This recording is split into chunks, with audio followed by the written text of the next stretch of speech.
Hi, everyone. Welcome back to Friends of Mortgage Heroes. I'm Andy. I'm Brian. And today we have a special guest with us. This is Stephanie Russel with Axia Real Estate San Diego, or Axia. And Stephanie is actually my sister-in-law. Oh, wow. So she has agreed to join us for the show today, agreed/semi-forced by Uncle Andy to come to the show because we have to talk about a lot of things regarding the NAR lawsuit, which she's been doing a lot of research about, attending classes, and also learning a lot about the forms. And this isn't just about what is happening with it on the agency side, but that agency side spills over into the consumer side directly. So we're going to talk about both parts of that today. And so Stephanie's here to do that with us, but she's also a real estate investor, as in addition to being an agent, and bring a lot of knowledge to the table today to help kind of maybe dispel some myths, actually talk about some of the technical things, and then we can kind of flow through like, oh man, that's going to mean this and that and the other thing. So, so Stephanie, welcome. Thank you. Thank you for being on the show. Do you do a lot of podcasts? I do not. I knew the answer, but thank you for coming to the show. I'm really grateful that you're here. Thank you for having me. So I guess maybe what we should do is, I just like say, oh, you're my sister-in-law. Okay, what else? So you're in real estate. You're in real estate. Yeah. Kind of lead us into like, why did you get into real estate? Like, why are you here now? Like, there was a starting point. There was a process. Yeah. So there was a reason. Tell me, what brought you into real estate? Honestly, and you're going to hate this answer because I hate it now, but Zillow. And that's what it was. I mean, I don't know how many years ago it was, but I found myself in my free time just wanting to be on Zillow and researching what other markets were like across the country. What could I get for this much money? A single family home, how many bedrooms, how much land, what did it look like? And then that kind of fell into, what do the rents look like? Oh, what's the mortgage to rent, ratio there? And that just started, I can have a rental. Why can't I have a rental? Wow. And so it was really just kind of a snowball. Sounds like curiosity. Yeah. But sounds like really Zillow worked. Yeah, I know. They're like, we got another one. Yeah. Like we're breeding property investors. Yeah. That reminds me of me when it's like, midnight, I'm just doom scrolling through Zillow, looking at a $5 million That's not what house. you're doing. You're sending me stupid stuff on Instagram. Come on. Besides that, I'm also going on through, like looking at a $5 million property, like, that's not bad. $15,000 for a monthly payment? Yeah. Not bad. How much can I afford? just start DMing Steph that stuff instead. You don't send that to me. You still send me the stupid jokes. You send Steph the investment properties. Okay, so Zillow is kind of like the beginning of this, though. Uh-huh. But then you had, everyone makes the decision, I'm going to actually pursue this and I'm going to go forward. So, like, what was the fulcrum where you're like, I'm actually going to have to just go and do this? We started talking to our neighbor who was a property manager, lived in Chicago, and we said, hey, we're thinking about doing this. He goes, yeah, it's totally doable. I know these areas. This is what I do. And it was just kind of like everything lined up. And we were already saving money because we knew obviously that was important. Yeah. And he steered us in the right direction because what we were looking at, and he goes, you're not going to want to walk down the street in some of these areas, let alone kind of own a home. And so, but still very doable in the areas that I would be recommending. And so that's really where it started. And again, back on Zillow, that's doing a lot of research as far as what I wanted in a property, and also the resource Bigger Pockets. That was we talk about Bigger Pockets all the time. That was a big help, especially for beginners, who really don't know where to go. There's a lot of just kind of branches you can follow, and it was really helpful. Sticking to the talking about beginners and people that are looking to make a jump into real estate investing, what is your emotions, what is your thoughts going through this process, like, I'm really gonna get into an investment property, like, is this really what I want to do? Like, tell us a little bit about what the excitement, doubts or anxiety was like. Well, obviously the anxiety was the unknowns. There's always going to be something you're just going to have to learn about later. Yeah. But our thought process was, you just need to do it. We're going to figure it out. You just have to do it. And it's kind of like shoot and then aim. Well, but also anything that's worth doing is going to be difficult and have some you're going to have to work you have to work at it. Right. And so we started small with little condos or a townhome, and so we were able to kind of learn, again, with Bigger Pockets, our calculators, everything we wanted to make sure that we had our ducks in line and everything, and just kind of. That led to your first two. Were they one? I'm sorry, I don't remember. Was it one or was it them concurrently? You had two places in Chicago, right? Yeah. We bought one first, and then like a year later, we bought a second one. Okay. Both in Chicago, both townhomes. What motivated you to want to start in Chicago? Were you guys living over there at that moment? No, and it was literally just looking on Zillow and researching the markets. Oh, okay, And so nice. I found that you could, I mean, this is just an example of what I was seeing at that time. You know, you could buy a $25,000 unit, and the rent was like $2,500. And Oh, wow. I was like, is this for real? And it was. So that's why it was just the rent to a mortgage. That's actually really good. So we talk about that a lot here because, and even our last podcast actually just came out a couple days ago, was we were talking about how there's a lot of places across the country still where you can find something for, you know, even $250,000 or $200,000 and it'll still check every month because even though rates are where they're at and mortgage costs are where they're at, there's still going to be local rents at a level where you could either be clearing or maybe cash flowing a little bit. But if you do long term, you're on a 5, 10, 15, 20 year horizon, and you're just going to keep it, then it's eventually going to just continue having additional cash flow and not just, we're making $10 a month and we're stuck there forever. That's not the 100%. deal. Yeah. And that's one thing you need to identify right off the bat too. What are my goals with this property? Do I want it to, you know, gain a bunch of equity real quick? I can cash out real quick, or am I going to hold it forever? And that changes, you know, your math at the beginning is going to change depending on what your goals are. No, when you got these, were they already turnkey or did you have to do work to them? Like, because you're talking about being here in San Diego and then you got these places in Chicago. I know there was the property manager connection, like that was that situation. But so I just don't remember. Like, was there a lot of work to do to get those rent ready? One of them was turnkey. One Okay. of them was rent ready right away. And then the other one, my husband and I actually flew out to Chicago and did a small renovations. Little, like we put in some flooring, the luxury vinyl planks that are snapping, things like that. Some painting, just minor stuff that we did just get ready, get it to be rent ready. And then you also did, I know, so kind of carrying on this kind of theme is you had also done, or your what was your primary house you turned into a rental here. Correct. When you went and bought another, like you guys are like, there's like a chessboard and like Steph and Joe are like playing on this. They're like, oh yeah, we got these over here, but then this one we're going to convert here. It's like and then Monopoly. So here's the situation, right? You had a house here in Chula Vista, and then you bought a place in La Mesa that you were going to basically almost rip down to its studs and then add on to do a garage conversion while you rented out your main house. Correct. We talk about this a lot, and this is a living example, which is, again, thank you for being here to talk about this because that's a lot of moving parts at the same time. But now looking back in the rearview mirror, like it all worked out, but I've definitely had some challenges and difficulties. Let's kind of talk about that a little bit. Yeah. So, our original house, our very first home purchase in Chula Vista, we still have that one. And I had, at that time, a lot of reservations about buying because I felt like, oh, what if we can't make it? We're going to get stuck. And it was just invaluable. Obviously, everybody says it. If you can, buy a house because it just opens so many doors for you. And I'm saying that because it has for us. So yes, we got that, and we actually started renting that out. We purchased a home in La Mesa that was in really good shape for its age. I mean, it was built in 1942, but to bring it up to today's standards, it really did need to be taken down. And then, so we added on a main bedroom and a bathroom to that house. And then it had a detached garage at the back of the lot that we turned into an ADU. Oh, nice. So we fenced up the yard. That ADU has its own yard, its own entrance. And we're renting that out. And we live in the main house in La Mesa, and we're renting out the house in Eastlake. And exactly what you said, there was just a lot of moving pieces. And it was all in the middle of COVID. So there was definitely a supply chain issue. There was a labor issue. It lengthened the process more than it needed to be.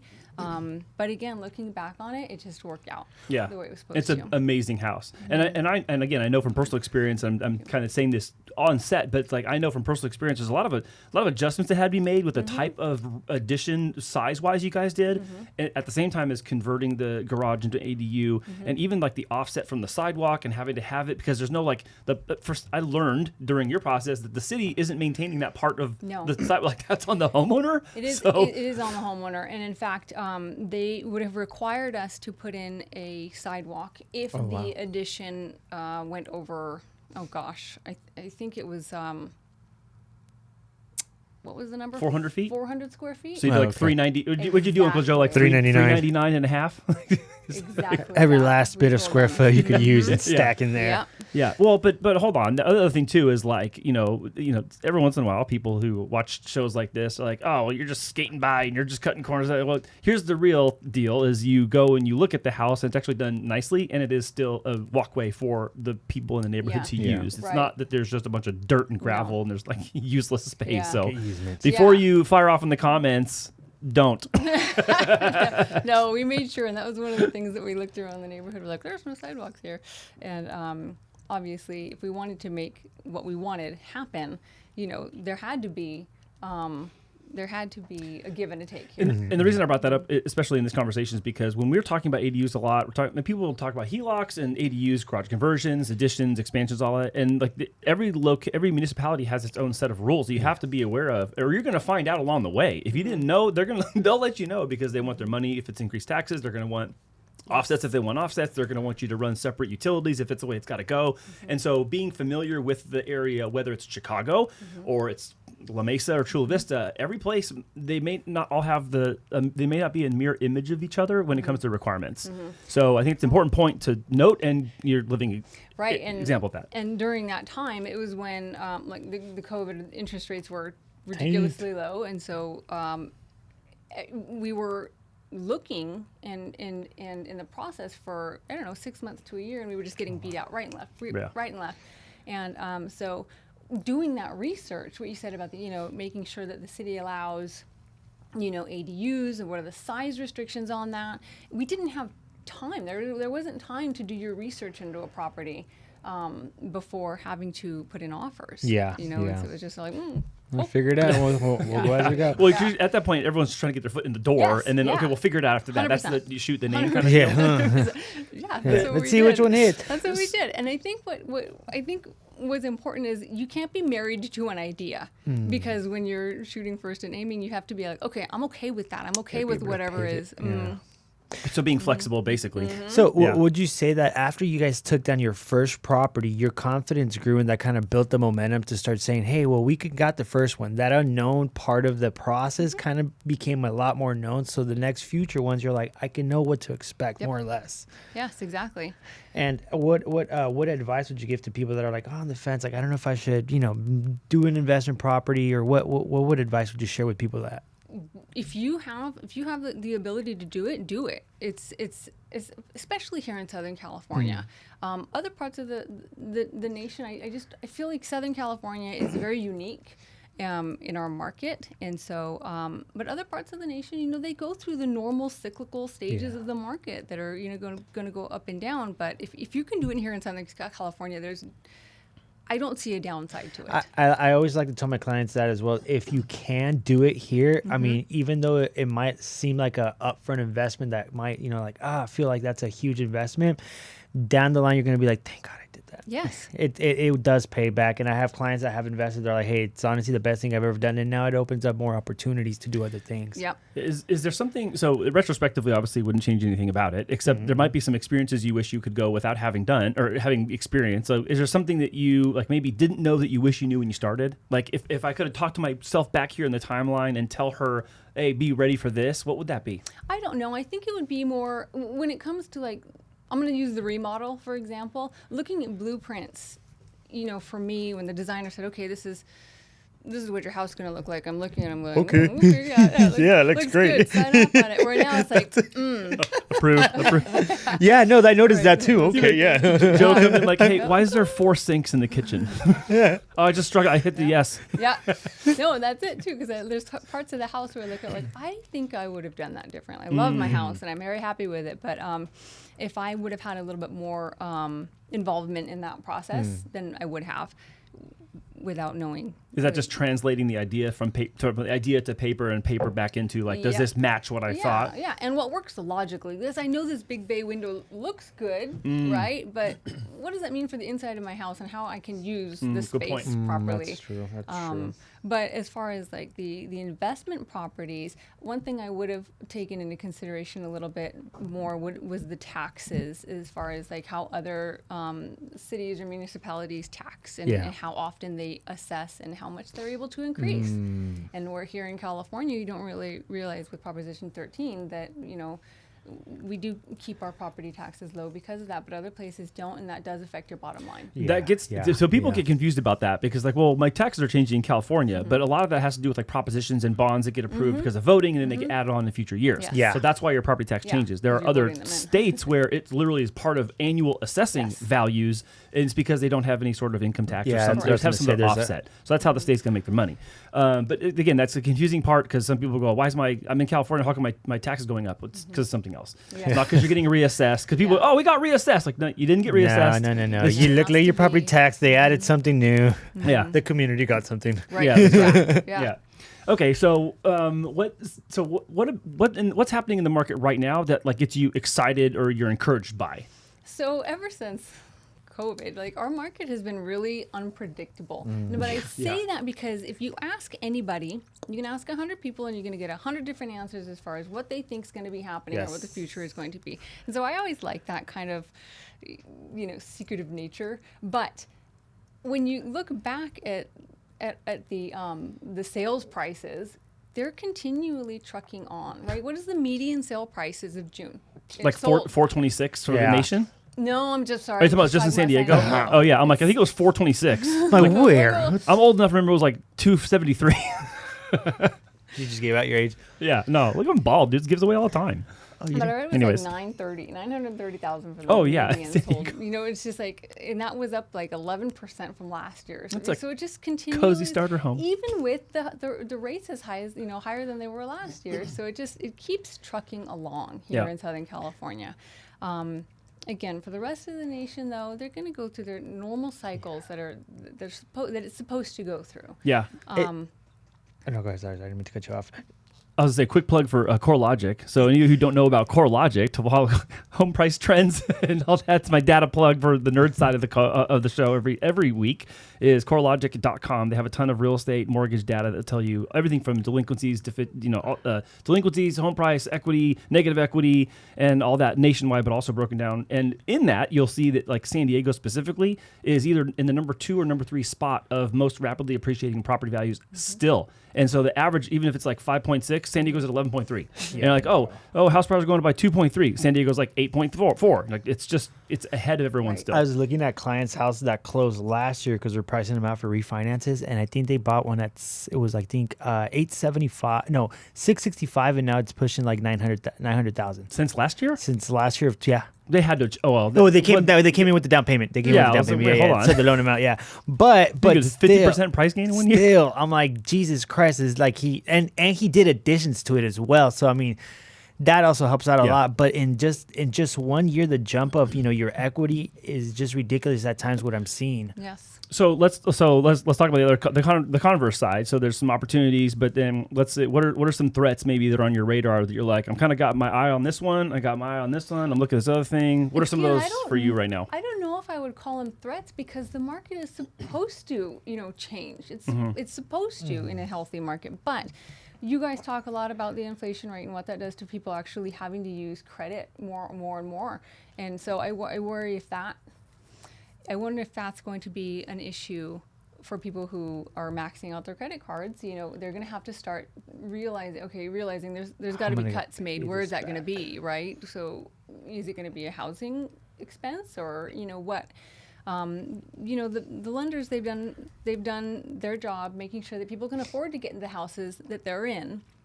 But, aside from somebody losing their job, what is the other reason that people can't make their payments? Spending habits. Yeah. Spending habits, saving habits, or lack thereof, if you will. It's behavior. A combination of all. We've been talking about HELOCs and cash outs. I mean, even in this rate market, it doesn't make sense until it makes sense. Yep. And so in some cases, even now, even though you would like step back and you go, why would anybody be doing this right now in the market if they bought at like 3.5% or whatever? Well, look, some people like legitimately, honestly, have $100,000 of debt they've accrued from car payments, credit lines, personal credit cards, that kind of thing. And it's like, look, they made some bad choices, and the only thing to bail them out is the house. Yep. So back to your point earlier, it's like if you can get in the house, get in the house. It's the house is literally saving some of these people right now. They either have to sell it, which they're going to list, or they're going to try to refinance it because they got a lot of equity and they can like at least get some more cushion back in their budget and try to have a second shot at their behavior correction, if you will. Right. So as of right now, I mean, that's what I wonder if that's going to start having more of an effect on the market. yeah, I think, in the last, I was about to say in the last round of the collapse, in the great financial collapse, like the housing payment was probably the last thing that people stopped paying. Yeah. Because they're like, I'll just stop paying my credit card. I'll stop paying the car payment, but I need a place to live still. Right. So I don't think that's changed behaviorally, but I just after we like approve somebody and they get in the house and they get their keys or we refinance them, like after that, you can't do anything about the behaviors. Yeah. And so it literally just comes down to, spending maturity and that kind of thing. And losing their job. Yeah. And so I'm not saying it's all on the homeowner. It's not. There are certainly conditions that change in their life. You're like, now what do I do? Yeah, but in our society, we're encouraged. Credit, putting things on credit. To me, I feel like it's just so encouraged, to kind of spend frivolously. A lot of also like micro loans that you start seeing, or buy now, pay later. It's like a minimal introduction to just getting in that habit of saying, okay, well, I could buy now and pay later, and then you start saying, well, hey, look at the credit cards. They gave me a lot more bang for my buck. I could just do that, and then you just start racking it up. And I've seen a lot of clients call me. They're like, well, I need to pay off that $90,000 to $100,000 worth of consumer debt. And what I do notice is that people don't act until it's like, oh, house on fire. And that rising cost has been happening throughout the last 2 years. And it's not until the end that they say, now I throw in the towel, I need the help, when you could have, adjusted a little bit better beforehand, planned for the future, and just say, hey, I could take some of this out to kind of offset the high rising cost of living. But at the same time, it sucks because at the end, once everything, is already maxed out, then you go and ask for the help. And then there's really just not much relief besides just, breaking even. Yes. So I think that's, a huge alarming fact that's coming out a lot, and I think it's only going to get worse as the year progresses. And then once rates do start to come out, I think that's when people are going to start saying, all right, I have to now tap into my equity. I don't care if my rate's 2.25%, 3%. Like, my debt is way more hurting right now. In fact, we don't have credit cards at all because we learned about ourselves that we can't be trusted with them. So, I mean, that was years and years and years ago, but we went to Edward Jones, and the guy's like, what are you doing? He literally had this like full-on honest, talk with us. I'm like, I can't take your money. You need to do this. You need to. Oh my God, it was hilarious. Hey, what a great piece of advice from someone who could sell you something different, right? Yeah. He could just sell you something else. He's like, no, pay down your debt first. Yeah, that's all. I got the nod over here offset from Uncle Joe. 100%. And so we attribute like where we're at in our life to him all the time, because he really set us up to see like, oh, that's awesome. We need to get our credit. We need to pay down this. We need to get rid of that, and just put everything in order because of what he told us. That's solid. That's really good. Mm-hmm. So, okay, so we do have to talk about some things that are changing in the market that I know a lot of people are discussing offline, somewhat online. There's a wide variety of opinions about this with the NAR lawsuit that's coming. By the time this show airs, we'll still be a couple days away from it actually impacting the market mid-August. So can we talk about the NAR lawsuit a little bit? It's like, what is it for people who don't know what it is? Even if you're on the consumer side of this conversation with us today and you're not in the industry and you're watching this as a homeowner or an aspiring homeowner, what is the NAR lawsuit? And let's start talking about how is this going to impact people at the personal level? Right. That's a huge, huge topic, and you can do an entire podcast on that alone. Cool. See you next week. The bare bones of that lawsuit, if you can do that, out of Missouri, National Association of Realtors, which is NAR, and certain brokerages, really large brokerages, are sued because they are saying they violated antitrust laws in not properly disclosing that a listing agent's commission was being split with a buying agent. So they were not disclosing it properly to sellers. That's what the lawsuit states, that it violates antitrust law. And they found that was true. However, I need to say, as a side note, in California, we've always had the language in our listing agreements that a seller is going to be aware of the fact that the listing agent's commission is going to be shared with the buying agent. And that's typically part of the listing agreement. It is. So it is. Part of, I think, here in California, it always has been. So I think that's part of what's been confusing for people. Is like, what are you talking about? Right. What do you mean there's a lawsuit about this? Right. Now, and there was a settlement because it's always been there. There was a settlement, and NAR settled quickly, primarily to protect smaller brokerages. That's what they said. They said, no, we don't agree with it, but in order to protect it, all the the smaller brokerages were going to settle because it could be, hundreds of thousands of dollars in legal fees. And fines, so it could just add up and add up and add up. So they just said, fine, let's settle. Let's go ahead and change our forms and start implementing rules and regulations to make everybody happy. And that's what's happening right now. So on August 17th, all of these changes and implementations will go into effect. And what that means is, in the MLS, as of August 17th, there will be no more mention whatsoever of commission. So Buyer commission, right? The incentive for the buyer agent. either. On the seller side correct, too. Yeah. So Okay. there's nothing in the MLS to do with commission, as of August 17th. Yes. Yeah. I think I've said it like 10 times now. But they made a really good point on that, and they said the seller / listing agent, seller's agent, should not be dictating what the buyer's agent should be getting. And I thought, that's a really good point, because that should be between a buyer and their agent, as opposed to the seller saying, yeah, I'll pay them that much. But I thought that was a good thing to actually come out of this. But what that means is, now on the buyer side, that technically a buyer could be held responsible for paying their agent, the commission that normally a seller would have to It's pay. coming from the seller proceeds. Yes, exactly. If a seller is not willing to allow the proceeds to be paid to a buyer's agent. So that could mean a lot for a buyer who's barely got enough to make closing costs, who's struggling just to get the down payment and all of this stuff. And now I've got to come up with, a certain percentage to pay my broker as well. Now there are forms, part of the forms can say, okay, well, we can ask the seller to go ahead and pay the commission at a certain percentage that we've negotiated as you and my buyer agent. We've negotiated, this is what I'm worth, but still the seller can go, I'm not going to pay that much. I'm only going to pay you this much. And so there's going to be a lot of. So I'm glad you mentioned that, because something I've been really processing and thinking a lot about is, mechanically it might look like it changes something, but I'm not sure exactly what it's actually going to change, because you're saying, it can't be on MLS, but then you can still negotiate with the seller.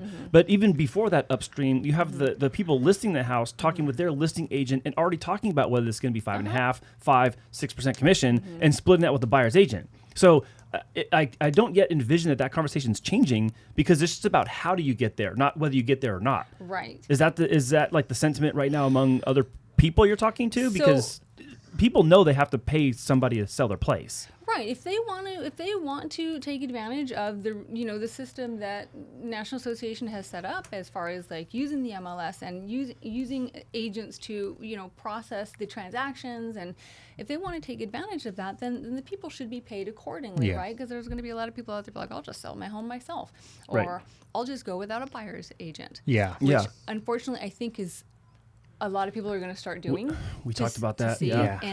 And as a side note, I think the DOJ might have overlooked the fact that this is going to be a big detriment to buyers. Good point. So I've been wrestling with this one, because what typically will happen is people want to DIY that part of real estate, and it's like, look, I don't even know a lot about inspection reports and appraisals. That's what the appraiser's for, and the licensed contractor's for. And I can look stuff up online all I want, but that doesn't make me all of a sudden the transaction coordinator. It doesn't even make me a buyer's agent. Even I know that my extent of knowledge has a limit to it, because I'm not on the front lines of real estate every single day.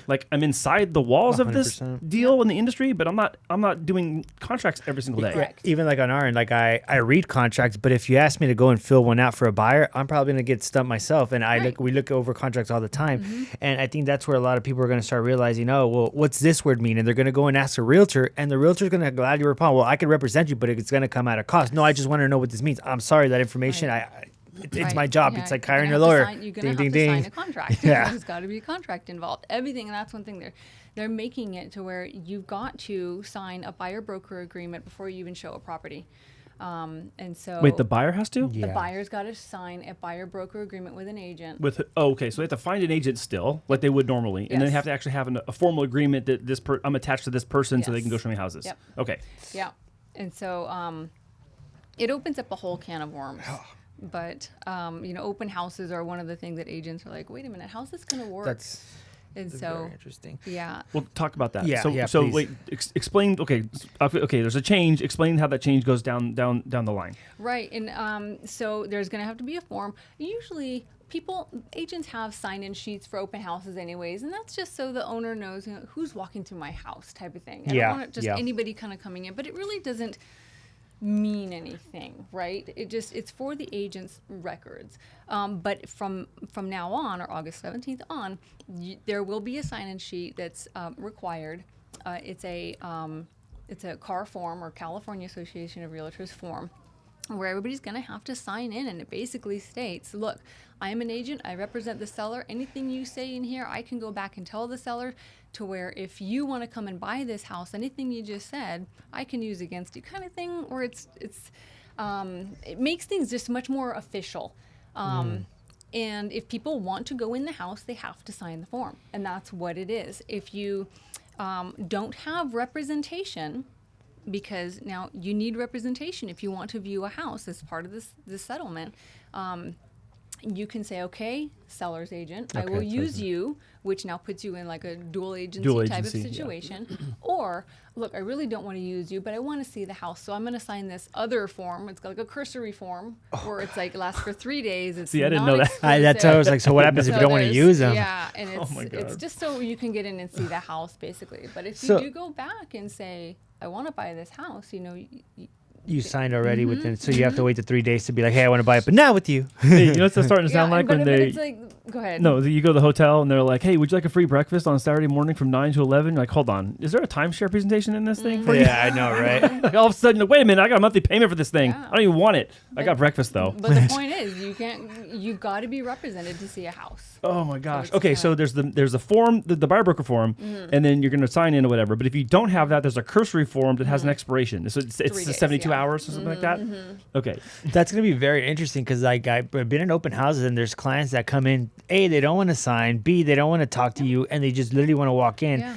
And I'm curious to see what's going to happen. Like, well, I don't want to sign that. Okay, well, then you have to leave. Well, now what? Yeah. Well, Yeah, exactly. doesn't that make the You listing have agent to- like the It police? does, and policing And it makes the it a thing? little bit more intrusive, because when you're at the open houses, the one thing that clients don't want, or consumers, like people that are like kind of bothering them, so it's 100%. kind of like, don't poke, Yeah. do you need help with anything? No, I'll talk to you when I need, good, when I yeah. like good. Right, So- and so you I think as a listing agent, you do have to have a conversation with your seller and just let them know, hey, you know what, I'm not a bouncer. Yeah, And if I like that. people want to come point. in, they can either sign. If not, Yeah.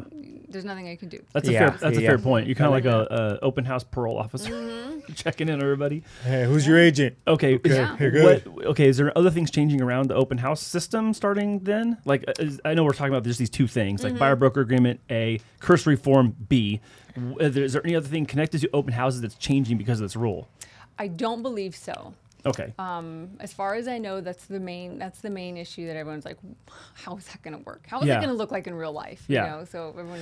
So real quick kinda pit stop. speculating. This is something that when other things change in the lending side or even in real estate, we talk about like the decision, and then we talk about the unintended consequences. Like Yeah. we're in unintended consequence territory already Yep. because you're also saying it's a car form. Well, that's California. Like how's everyone else handling this in other states? know. I don't know, right?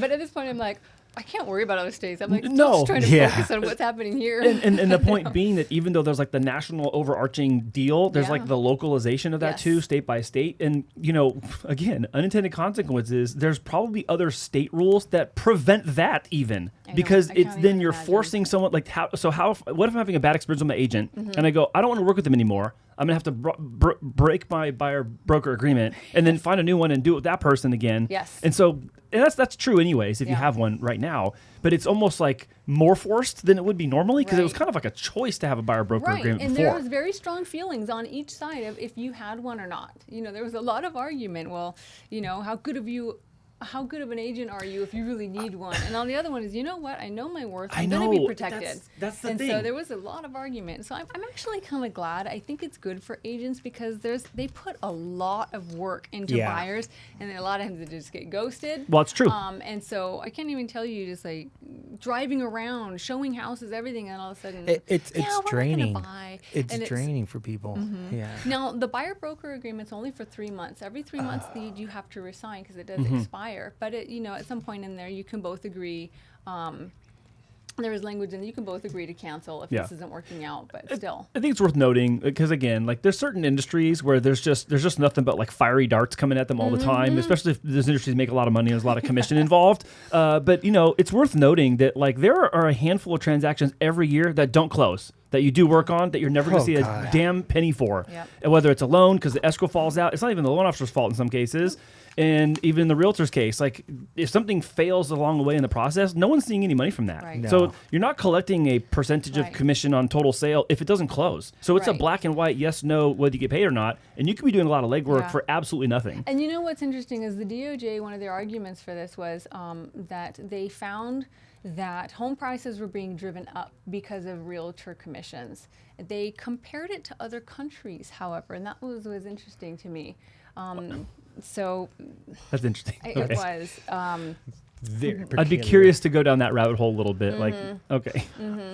On average, they found that I think it was like 13% higher because of real estate or realtor commissions. Well, that's funny. That's funny because let's go again with a 6% that's split two ways, 3 down each side. That's not 13. That's still 6. So, and Where's the other 7% where's the other- coming? yeah. Okay, so there's that part. The other thing too is that like demand drives price, not Yeah. just agent commission, regardless of price. And the difference between let's say 500,000 or 510 does not make you that much more rich. You might be walking with $14 more percentage wise, After like some, Right. actual dollars per percentage. So it's not like you're getting more. It's not like you're just self-aggrandizing because of that. That's issue number one. When rates are super low, that's what's driving price. It has Yeah. nothing to do with the commission. Like when we're talking about competition. 2020, 2021, 2022, when we refinance half the planet at 2.5, like those 21, 22 were back to back the highest total volume of loan balances recorded ever for mortgage, back to back years in the trillions of dollars. That had nothing to do with commissions. No. So the commissions are didn't. part of it, but then it's like they're getting blamed for it right now. Yes, yes. I think I'm drawing a line in the sand of where I feel about this. No, I you're agree right on point. wholeheartedly, It's because it's like saying like, wait, where can we squeeze something out of, Yeah. you know, like, Oh, realtors are making realtors too much are making money. too much money. But then again, it's like, well, the prices are getting driven by the competition. It's clear to see. Well, it's in the If end, 10 it's people like, want a house, it's but- going to go up higher. let's make this personal. So if Steph and Joe want to go buy investment property and they don't want to pay $410, they won't pay $410. No. So it's not a deal. It's a deal when someone makes it a deal because they're willing to go and be a part of it. So that's why, Yes. like earlier, I'm saying like I think nothing is going to ultimately materially change. It's just how it goes to that same point Right. of closing a deal. So it just now is going this kind of sideways weird route to go back to where we're already at, where people are going to have to end up, Just doesn't make I'll sense. say pay to play, Yeah. because look, put yourself in the position of a seller. Like if I want to sell my house without representation, then I have to still now be the chief negotiator, the chief person to fill out all the PDQ, the property or PQD, what's it called? Property PQ. question? What's it called? Property Property disclosure questionnaire, questionnaire, the PDQ. PDQ. Like I do all that. I'm going to be the one responding to when the inspector can come by, the appraiser can come All by, the calls for any repairs are done, showings, all that. I know, everything. and it's like, oh, you have that much time in your life, and you know it all. Great, good for you if you do. Otherwise, you're gonna have to have somebody. I mean, regular people work, you know, all morning until the afternoon. So what time are you going to have to be, you know, funneling all these calls, funneling all these paperwork? You're not. The weekend, Showing good your luck. property, yeah. I guess why I'm like being so hot-headed about it is because like I hired someone to write our family trust. I didn't do it on LegalZoom.com. It's 'cause Yeah. I don't know what the hell I'm doing. Exactly. Like, and I can't assume that when you do something once every 10 years, let's say you sell your house, like how do you know if you know what you're doing or not? You don't. I don't. I wouldn't even sell my own place. Right. I still wouldn't. Anyways, let me calm down. Let me calm down. I Hey, what's in that coffee, huh? Yeah, I know. Well, it's not what's in it. It's the 7th one. Okay, so open houses. So so then how are buyer agents going to get paid? So sellers or not sellers, buyers need to understand that they're going to have a buyer's agent. Number one, they're going to have to fill a form out that has an expiration of 3 months approximately, and then they're going to be with that person until they cancel or it expires. Correct. And that person will get compensated somehow. So what are some ways you think, like if you play this out the whole way, what are the ways you think buyer's agents are going to still get compensated? Well, the Association of Realtors is saying, well, look, you can still ask the seller to pay, you know, your compensation. So that's one that I think I'm getting the impression that they're really pushing for that one because there are, you know, check marks in the forms that say, okay, I'm requesting for the seller to pay buyer brokers or compensation. But I mean, that's the main way that I'm seeing, okay, this is how it's going to play out. What worries me is when you have a listing presentation with your seller, and you say, hey seller, instead of charging you the normal 5 or 6% that I normally would, because I'm splitting that with a buyer. Yeah, broker, no. I'm just going to charge you my 3 or 2.5%, whatever number, because it's always negotiable. So I'm only going to charge you this much. And at that point, I think a normal person would be like, cool, that's just more money in my pocket, Yes. right?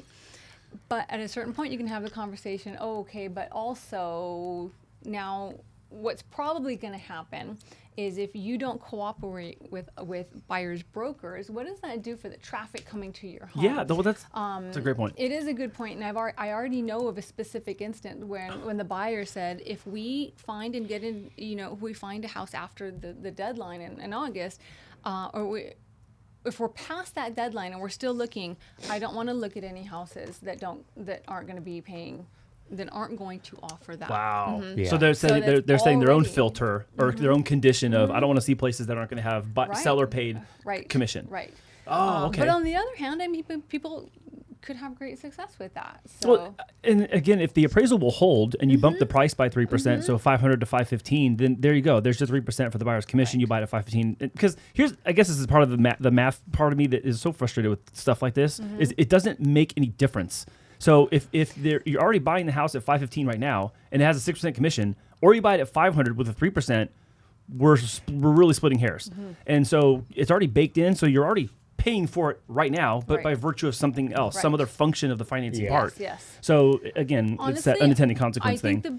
the biggest hurdle is going to be educating consumers. Yeah. Both sellers and buyers. This is the way it is now. Sellers, you run the risk of not having buyers come to your property if you don't, if you're not open to cooperating. And buyers, I mean, I just think of people who are already trying to beat out investors, and now It's already happening.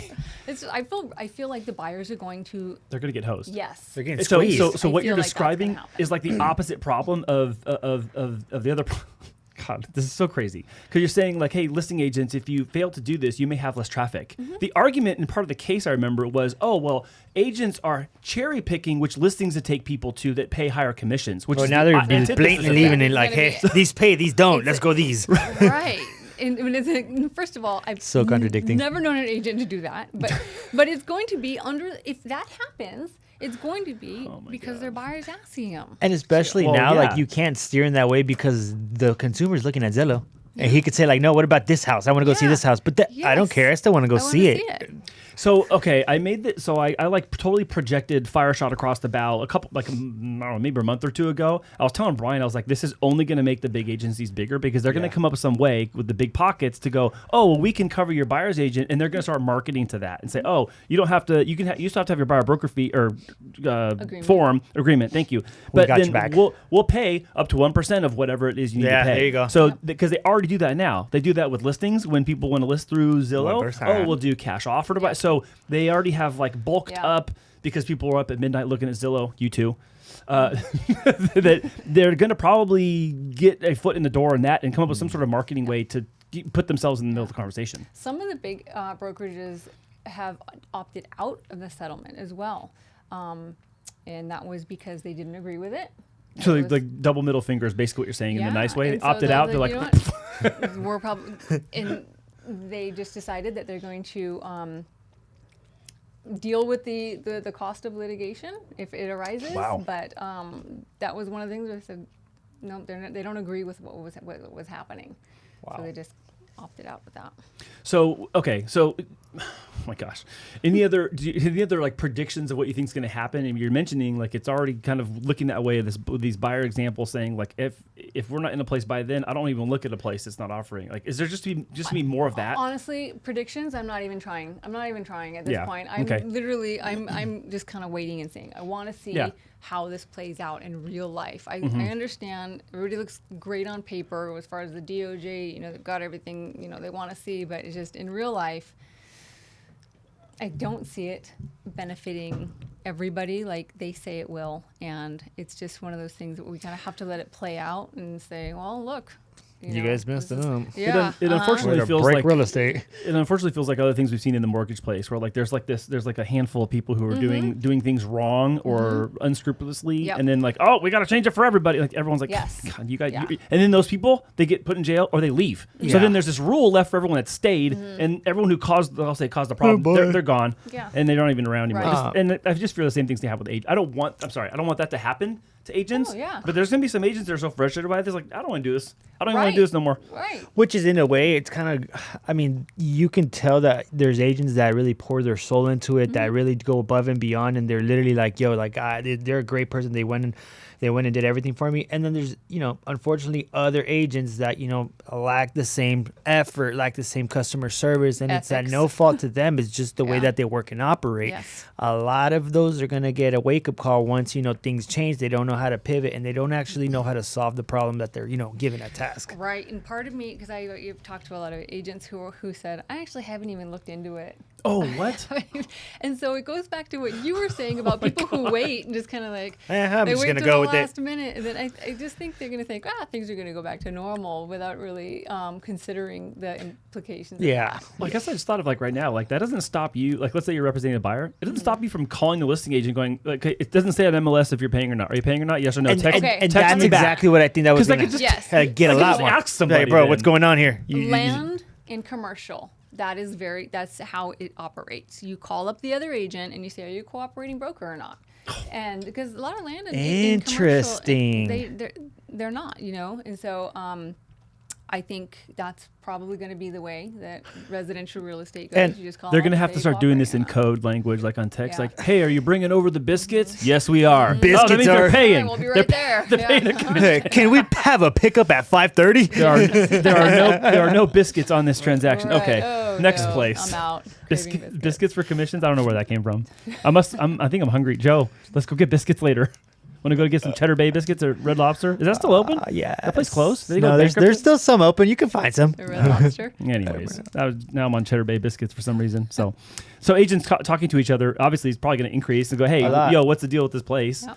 So I think let's thought about that right now. What I will foresee happening is that maybe a lot of the agents that do have good reputation, a lot heavier flow of business, they're gonna have a little bit of easier way when they're negotiating with the agent because they know it's a secure deal. Hey, I trust you. We've transacted together, so I think it's gonna be a little bit easier for a listing agent if he really wants the deal to go through. Like, yo, I charge $5, I'll break off the $2, and we could both eat. You know, Right. so I think that's something that is gonna happen, but it's gonna be even more relationship driven because of the fact that you have to trust the person that you're gonna fork your commission out to, and then hope that they're going to close, because if not, you look back to the seller, and then everything could fall apart. That's a great point, and I think that kind of it peels back another layer I didn't think about until you mentioned it right now. Is that this is really going to come down to the quality of the relationship between the listing agent, 100%. the listing agent, and the seller, because I think if the listing agent, I can see this going a couple ways, right? If the listing agent has a strong relationship with their seller and they're trying to give them the best fiduciary advice, it would be we should be offering something to the broker. Yes. But I can also see people going like, we don't need to offer them. Let's just see what happens. Like, but then now that seller becomes a test case. So like Yeah. they're like a hamster. What's it called? Guinea pig. Guinea pig. Yeah, hamster. I'm forgetting words. Uncle Joe's over here like guinea pig, dude. Guinea pig. So I think it would be smart, and the people who do more volume, like just deal wise, are probably going to get a better pulse on this quicker. Because they'll have more people to, let's say, I'm gonna say try it with. I don't mean try it No, you're experimentally. right. You're 100%. That out. But they'll also become the pace setters, because it's kind of like, oh, okay, the people that are doing 20 a month or even 10 deals a month, they're going to be setting the course that they're going to make like a tail, like a comet of what everyone else is probably going to follow, most likely. And they'll figure out a way that works, and then they'll keep replicating that system. Right. Like, hey, this is the negotiation that works. This is how we were able to get it through. Now just wash, rinse, and repeat. And then that in itself is going to be a new way of how people are going to transact and get their commissions paid out. Yeah. Wow, this is also crazy. I mean, we've talked about this a couple of different instances on our podcast, but this is much more of a deeper dive, much more detail. So thank you for preparing all that, because I learned some things that I didn't even know about it. So that's cool. The open houses really just kind of blew my mind. I'm like, that's gonna be very interesting, because I know there's a lot of people that go just on weekends to go check out the properties. Yeah. Yes. Regular neighbors just Look walk at in like, you. what if I want to just see the. it's going to cause a lot of upfront pressure, I feel. So we'll see how the consumers take that in the beginning. I agree. Yeah. So before we like wrap up, is there anything related to this topic that I didn't ask you that we need to mention? Because again, I don't know what I don't know, but is there anything that you had prepared to share that we didn't kind of touch on yet? Yeah, quickly checks notes. Hey, comment box. If you're not already following the show, hit that like button, subscribe to the channel. And then also, if you're looking for help, Stephanie is going to give us her contact information at the end of the show and tell us how to reach her in case you have any questions to follow up on this. So No, I think it's just more important that, agents educate their consumers more than anything. And you're going to have to let them know up front, listen, there's a big old lawsuit and we're required to do this now. So unfortunately, you got to sign these forms, and it's just going to be interesting. There's going to be a lot of growing pains that everybody has to be okay with dealing with at first until, like Brian said, everything just starts kind of falling into place, and there's going to be, okay, this is the way things, have to play out. I guess. The way it unfolds, if you will. The way it unfolds, right. But again, Andy, there could be a whole podcast about, everything, all this whole lawsuit, entails, but just to cover it in here, those are the main points. So Steph will be back next week, everybody, for another podcast that she also doesn't want to be on. No, second one. Why'd I say that? Ooh, busy. Hey, you guys can delete that part of the show, right? You can delete that? Okay, well then let's wrap it up then. I actually want to do this on this show today, Brian. What was your favorite part of the show? Honestly, just learning about the open house, new laws, that completely just kind of, like I was saying, it just blew my mind. Like, that's going to throw a wrench in the system, and I feel it's going to be very, very hard to kind of, maneuver through that, because we're going to be like, what? Yeah. In other words. It will be. Yeah. Yeah. I was really happy to hear about the cursory form, because I was part of what I was thinking, like, how are people going to get around? Like, if they're just that weekend looky-loo, and they're like, oh, I want to go check this place out. You can't. Or you got to have this cursory form for 3 days. Now I'm in contract for 3 days. Yeah, so it was good to meet that. I'm also really grateful that you prepared so much of the details of this, because like you're carrying this whole conversation. It's not us, because I don't have all the research like you, and I'm not having the conversations you are. We just kind of see it like second hand, but it's gonna hit our office, and it's gonna hit the escrows. We're gonna have to deal with this. So it eventually will hit the escrows. And you know what I foresee happening, agent? So could we put this in the loan? No, 100%. It's already asked me that before. So is there any way we could just, put it in the loan? Yeah. No. Raise up the purchase price and get it negotiated and accept it, and we'll talk. It's already in the loan by default of the price compared to down payment. Exactly. It's already in there. That's the whole baked in part. Like, it doesn't make materially. The buyer's already paying for it, basically. You're still paying for it. So Steph, what was your favorite part of the show? Then it's over. It's okay. You can say that. You can say that. There's, you know what? A brand new first on Friends of Mortgage Heroes. Someone is super glad the show's over. You just set a record. First one ever to say that. Listen, I'm 100% an introvert, so this is outside of my comfort zone. I will say that. But I did enjoy coming on here and just kind of, talking to you about what we've been learning out there. It's a big deal. It's a big change. And so I think people need to be prepared. Go to the seminars. Go to the webinars. Do what you need to do. Be prepared and educate your clients. Yeah. I really feel people are undermining this, and they're going to have a wake-up call once everything's changed. Like, whoa, where'd the buyers go? Well, what's going on here? Yeah, it's like, this has been on the horizon for months. Hey, buddy. So like, if you're still getting prepared for it and you are an agent watching this, for how long? Loosen up, warm up. Here we go. Yeah. Okay, so closing out, how do people reach you? If they have any questions to follow up and they want to reach you personally, whether it's about the front end of the show, we talked about real estate investing, we talked about the ADU, talked about the expansion in your house, converting the garage, investing out of state when you live here in California. Like, there's kind of all those sub-bullet points. How do people reach you? Cell phone, 619-646-4890. Got it. Email s.russell@axiasd.com. Spell Axia out for everybody. AXIA. SD.com. SD.com. SD.com. All right. Well, Stephanie, thank you so much for being here on Friends of Mortgage Heroes. I almost changed it today to say Family of Mortgage Heroes, but I was like, nah, I'm gonna leave it Friends. And Uncle Joe, thanks for being there. Uncle Joe ran the show today, everybody. So if it looks really good, Uncle Joe did it. If it sounds terrible, it's not our guy on the editing part. That was Uncle Joe. If it sounds terrible. Yeah. Well, thank you, Stephanie, Thank once again you. for being on the show. You did a fantastic job Thank today. you. Thanks for being our friends, the Mortgage Heroes. If you are seeing us for the first time, remember to subscribe to the channel, like this video, and if anything Stephanie talked about today in agency or outside agency as a consumer, please feel free to comment, ask questions, share this with people you know, love, and trust to help them win in mortgage and real estate. And we'll be back with another amazing guest next week. See you then. Bye, guys.